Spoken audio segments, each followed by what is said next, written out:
शायद इसी घटना का असर था कि ब्रिटिश सरकार ने कैदियों के साथ और भी कड़ाई बरतने के बारे में गंभीरता से सोचना शुरू किया। नतीजे के तौर पर सन 1896 में पोर्ट ब्लेयर की खौफनाक सेलुलर जेल का काम चीफ कमिश्नर केविन और इंजीनियर मैक्विन की निगरानी में शुरू हुआ। यूरेनस मैक्विन, आपकी जांच पूरी हो गई? यस सर, हमने पूरा टापू का मुआयना कर लिया है। तो आपके हिसाब से जेल कहाँ बनेगी? मेरा राय भी जेल इसी जगह बने जो अच्छा रहेगा सर। इस पहाड़ी पर? यस सर, हम इस पहाड़ी को ईस्ट का तरफ ऊपर से काटकर समुद्र से 60 फीट की ऊंचाई पर मैदान बना देगा। इससे दो फायदा होगा, जेल के लिए जगह निकलेगा और पहाड़ी खाद से जो मिट्टी निकलेगा उससे हम नीचे का दलदल को भरकर ऑफिसर्स के लिए टेनिस एंड क्रिकेट खेलने का मैदान, इवन जिमखाना क्लब भी बना सकता सर। तय हुआ कि 5 लाख रुपए की लागत से पोर्ट ब्लेयर की इस पहाड़ी पर जेल बनेगा। फॉरेन कारीगरों के अलावा 600 कैदियों को काम पर लगा दिया गया। इस जेल में एक वक्त में 700 कैदियों को बंद रखा जा सकता है। योजना के अनुसार जेल के बीचों बीच एक मीनार बनाई जाती थी, जिसकी 7 दिशाओं में 7 खंड किसी सितारे की भुजाओं की तरह निकले होंगे। हर खंड में 3 मंजिलें बनाई जानी थी और 7 खंड में कुल मिलाकर 698 कोठरियों का निर्माण करना था। ईंटों की ढुलाई के लिए ट्रेन की 5 मील लंबी पटरी बिछाई गई। इमारत बनाने के लिए ढेर सारे सामान बर्मा से मंगवाए गए। जेल को बनाने में कोई 3 करोड़ ईंटें इस्तेमाल की गई। इंसानी खून पसीने की तो कोई गिनती नहीं।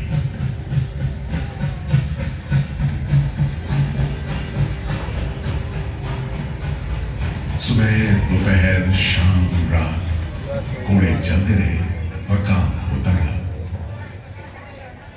दीवारें उठनी शुरू हो गई।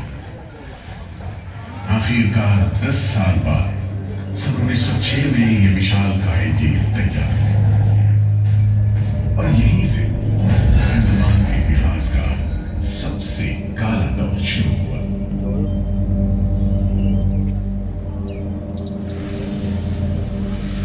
हाँ, सच कहते हो। आज भी उस दौर को याद करके झुरझुरी सी हो जाती है।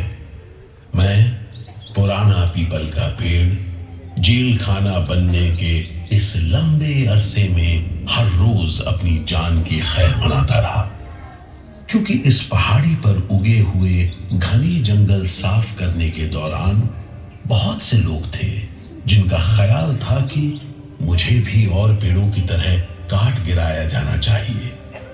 लेकिन मैं बच निकला। मेरी किस्मत में शायद खड़ा रहकर इस जेल में होने वाली यातनाएं देखना लिखा था। हर एक कैदी जेल के फाटक के भीतर आकर मेरी डालियों के नीचे से ही निकला है।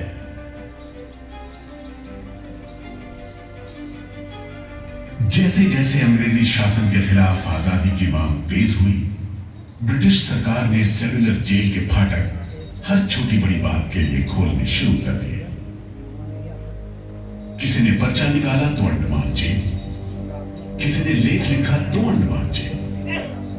लेकिन जब आजादी की लौ दिल में जल रही हो तो लोगों को कब तक रोका जा सकता है? 20वीं सदी शुरू होते होते फिरंगी सरकार के खिलाफ जंग में तेजी आ गई।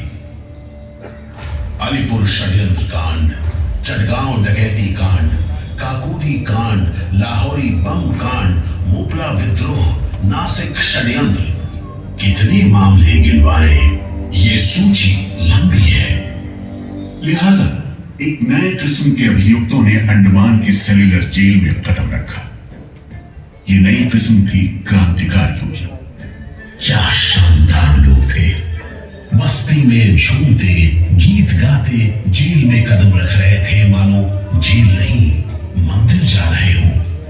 आजादी के ये परवाने देश के कोने कोने से आए थे। सरफरोशी की तमन्ना अब हमारे दिल में है, देखना है जोर कितना बाजुए का दिल में है। वक्त आने दे बता देंगे तुझे आसमां, हम अभी से क्या बताएं क्या हमारे दिल में है। सोहन सिंह भकना हाजिर। मोतीलाल वर्मा हाजिर। पंडित परमानंद शास्त्री हाजिर है। बटुकेश्वर दत्त हाजिर। सचेंद्र नाथ सान्याल हाजिर। उल्लासकर दत्त हाजिर। पृथ्वी सिंह आजाद पृथ्वी सिंह आजाद हाजिर।